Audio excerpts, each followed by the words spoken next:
প্রবাসী কল্যাণ ব্যাংক থেকে অচিরেই শরিয়াভিত্তিক ঋণ প্রদানের কার্যক্রম শুরু হবে বলে জানিয়েছেন অন্তর্বর্তী সরকারের আইন, প্রবাসী কল্যাণ ও বৈদেশিক কর্মসংস্থান এবং যুব ও ক্রীড়া মন্ত্রণালয়ের উপদেষ্টা ড আসিফ নজরুল। মঙ্গলবার উপদেষ্টা তার ভেরিফাইড ফেসবুক পেজে এক পোস্টে এই তথ্য জানান। শরিয়াভিত্তিক ঋণ প্রদানের বিষয়টি বাংলাভিশনকে নিশ্চিত করেছেন প্রবাসী কল্যাণ ব্যাংকের ব্যবস্থাপনা পরিচালক চানু গোপাল ঘোষ। বলেন, ১ মাসের মধ্যেই বিষয়টি কার্যকরে কাজ করছে ব্যাংকটি।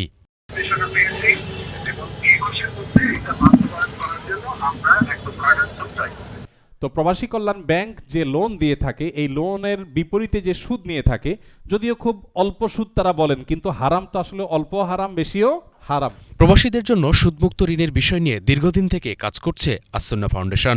ঘোষিত বিষয়টি দ্রুত বাস্তবায়নের দাবি ফাউন্ডেশনের চেয়ারম্যান শায়খ আহমদুল্লাহর। প্রবাসীদের মধ্যে যাদের লোনের প্রয়োজন হয় তারা তো নিশ্চয়ই অনেক বড় বড় অ্যামাউন্টের লোন পান না বা নেন না। অতএব এই লোনটা যদি সুদমুক্ত করে দেওয়া হয় তাহলে তারা ঘুরে দাঁড়াতে সহজ হবে এবং সেই সাথে এদেশে মানুষ ধর্মপ্রাণ, বিদেশে যারা থাকেন তারা প্রবাসীদের বড় অংশ তারাই, এবং তাদের মধ্যে ধর্মপ্রাণ মানুষের সংখ্যাও সবচেয়ে বেশি।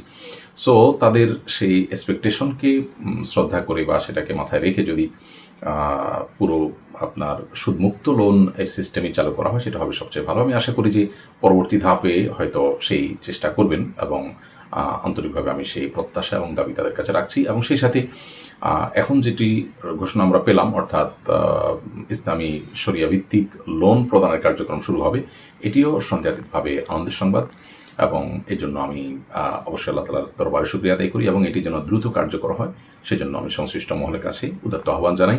সম্প্রতি ৫৪ জেলায় প্রবাসীদের নিয়ে কর্মশালার আয়োজন করে ফাউন্ডেশনটি, যেখানে ৪০০রও বেশি প্রবাসী তাদের বিভিন্ন বিষয় তুলে ধরেন। এতে সুদমুক্ত ঋণের বিষয়টি জোরালোভাবে দাবি তোলেন প্রবাসীরা। বিষয়টি নিয়ে ধারাবাহিক সংবাদ প্রচার করে বাংলাভিশন। প্রবাসী ব্যাংক আমাদেরকে সামান্য টাকা লোন দেয়, তার বিনিময়ে ওনারা এই সুদ নিয়ে নেয়। আমাদের জন্য এই সুদটা যেন না নেই আমাদের থেকে, কারণ আমরা এখানে হারামের মধ্যে জড়ে যেতেছি। শুভ ইসলাম, বাংলাভিশন, ঢাকা। আচ্ছা, ইনশাআল্লাহ আপনাদের মাধ্যমে আমরা চেষ্টা করব সরকারের সংশ্লিষ্ট মহলের কাছে দাবিটা পৌঁছে দেওয়ার।